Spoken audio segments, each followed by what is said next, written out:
All right, everybody. It is the start of trapping season. Well, trapping season started Monday. I'm just now able to get some sets in. I'm in a nice little flooded up area right here. This ditch should be pretty well dry, especially with as dry as it's been. So we're gonna start going over some sets, and all trapping season long, if you got some questions, if there's something I can help with, just let me know, and I will try to make some sets and show you a thing or two, you know, my way anyhow. Doesn't necessarily make it the right way, but that's the way I do it.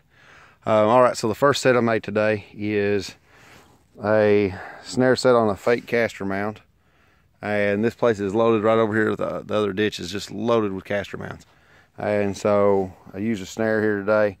Connected it with 11 gauge wire, and you don't want anything much smaller for beaver, they'll break it off. And another thing, you know, for all the beginning trappers, first thing you do, make sure all your snares, all your traps, everything are tagged up. Name, address, phone number, 1-800-25-ALERT, or get online and get your trapper's ID number. This loop is about 9.5 inches.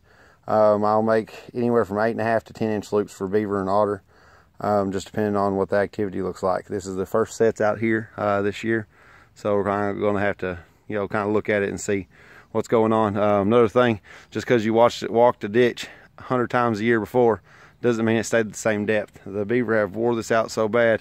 I stepped in over there in between those two big trees, and it's about a foot deeper than it was last time. So I'm about 20 degrees cooler than I was when I started. But so everybody be careful out there, especially wearing waders and everything like that. We're gonna walk over here and take a look at the rest of the sets I made. And with this set right here, this tree, of course, is backing on is kind of the block it on the one side.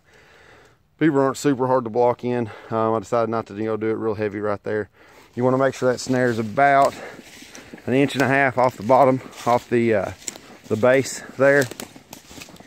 And I'm gonna bring some other traps out tomorrow. I will probably, by the end of the weekend, we'll show some sets right here. I'll probably make a mink set right here or a coon set. It's always a good spot for it. Or you find where they go up underneath those limbs right there, it's real shallow. It's a good spot for mink and otter both. I'll probably put a 160 there and possibly a 220, just depends on what I decide to do.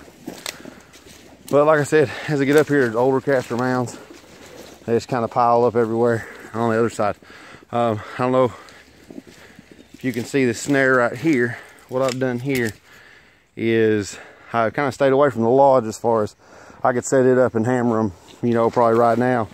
But I want to kind of let them get a flow out, you know, could kind of let them move around a little bit. So what I've done, I have got a snare right here, and it is setting about 2 inches below the water level, 3, something like that. And I have put caster up on that, about probably 2 feet up on that tree right there. What they will do is they'll come out and they'll start circling around that tree, and it'll cause them to get caught. And because they'll work around that tree, no different than a snare pole when people drop it off and around, you know, feed beds and the lodge entrances and stuff like that under the ice and whatnot. Right over here is another set that I made. There is a 330 running that little ditch that runs out into the field. Those are always good sets to make, guys. You'll catch otter and beaver in them both. It's a little warm still yet, so I'm not going to set any of the runs like what's running down through here and everything, because turtles are still moving pretty heavy. We've got, I don't know, I think it's 50 degrees right now. It was 35 this morning, but it's warming up in the daytime. Turtles are still moving. But yeah, but whenever I do decide to set this lodge, I'll find their runs in and out, you know, figure out exactly where they're moving.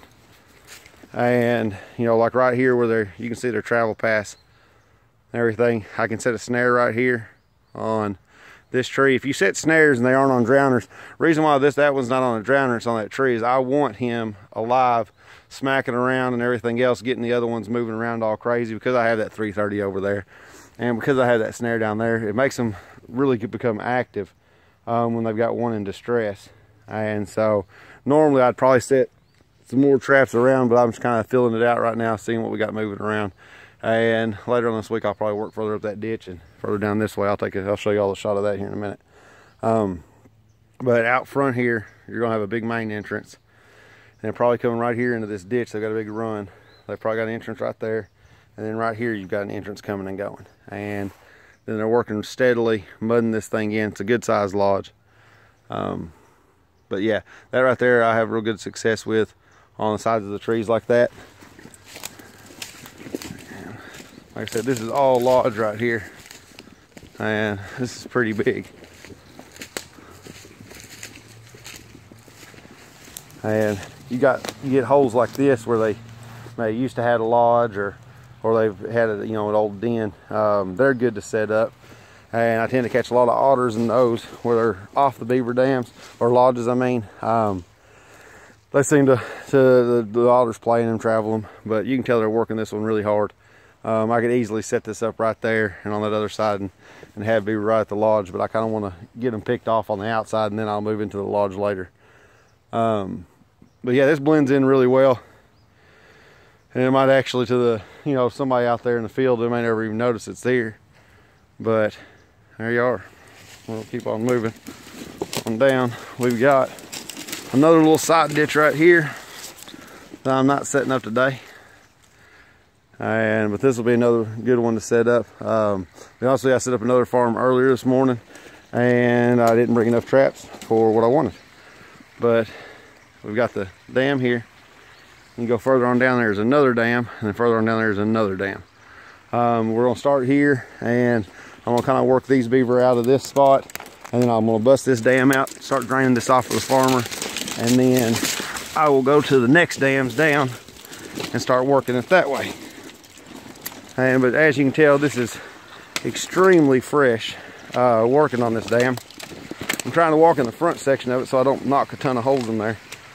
All right, let's step over this. This right here is a dam slide where they come up and down over this dam, and normally I'd set a trap here, set a conibear there, set a conibear there, or set a foothold there and a conibear here, because this is not deep enough on either end for me to easily set a drowner.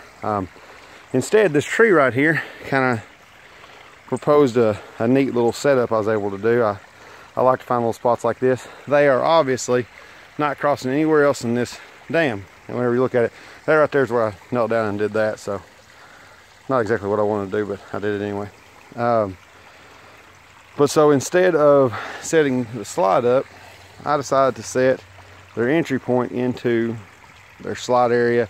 And now this little leak that I put in there, not on purpose, but this right here. So I've got two 280s right here. And hopefully what they'll do when they go to slide down here, that gives me two opportunities to catch beaver. One right there, or an otter and a beaver, or two otters, or whatever may have you. Nice thing about 280s is they'll catch muskrats too a lot of times. Don't have a lot of misses on those. I don't have a lot with the 330s. Last year I was hammering them by the tail just over and over again with those 330s, but not exactly how you want to catch them. But yeah, so we got this set up right here, and the water's shallow enough, there's no real need for a dive stick. It'll kind of act as its own. And they'll kind of push through there, and if they come up this way, it'll do the same thing. So yeah, then we got that further on down, and so this is what I'm setting up right here today. Not a whole lot of traps to put it right here, but there will be plenty more added. Alrighty guys, hope everybody's having a good day, and like I said, if you've got any questions and if I can be of any help, just holler and let me know, and I'll try to make a video or send you a private message and answer it, or however I can do that. Alrighty guys, y'all have a good one, and stay safe and stay warm.